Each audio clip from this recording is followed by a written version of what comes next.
26/11 का मुख्य आरोपी तहव्वुर हुसैन राणा से दिल्ली में लगातार एनआईए की टीम पूछताछ कर रही है और मैं बताना चाहूँगा कि इस दौरान जो है पूछताछ में कई अहम खुलासे की घोषणा जो है तहव्वुर ने की है।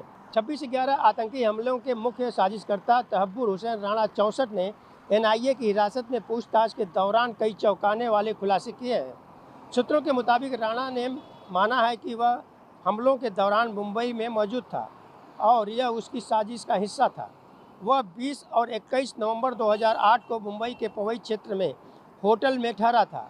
उसने यह भी बताया है कि पाकिस्तान की सेना का भरोसेमंद एजेंट था और लश्कर ए तोयबा के साथ मिलकर उसने डेविड कोलमैन हेडली के साथ कई ट्रेनिंग सेशन किए थे। राणा ने कबूलनामे में मुंबई हमले की जांच को दिशा नहीं दे सकती है। राणा ने बताया है कि मुंबई में इमिग्रेशन सेंटर की स्थापना भी उसकी साजिश का एक हिस्सा थी और इसके वित्तीय लेन देन को व्यापारिक खर्च के रूप में दिखाया गया था। राणा ने छत्रपति शिवाजी टर्मिनस जैसे स्थानों पर का निरीक्षण भी किया था।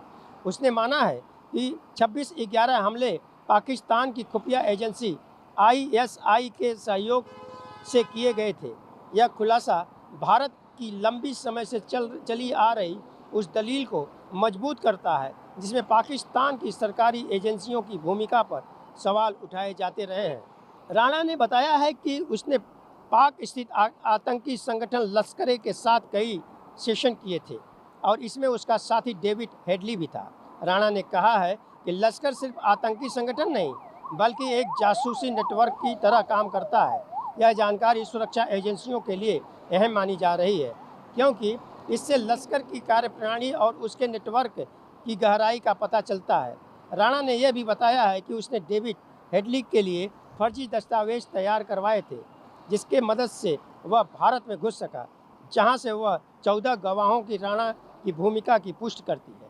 मैं आपको बताना चाहूँगा कि 26/11 का जो आतंकी हमला हुआ था उसमें देखा जाए तो तहव्वुर राणा का काफ़ी योगदान था और उसके इस हमले के बाद वह यहाँ पर कई बार रेकी भी किया था और इसके बाद ये अमेरिका के शिकंजे में आया, जिसके बाद यहाँ की खुफिया तंत्र जो लगा करके अमेरिका से डिपोर्ट करके इंडिया लाया गया है और लाने के बाद लगातार उससे पूछताछ ये एनआईए की हिरासत में है, इसलिए एनआईए की टीम कर रही है और बहुत सारी जानकारी भारत को लगी है जिसकी सूचना जो है पाकिस्तान को दी जाएगी और उसके अनुसार उस पर जो है अगला कार्रवाई करने का भारत मन बनाएगा। ऑन टीवी न्यूज़ के लिए कैमरामैन बालक साहब, हरीश तिवारी।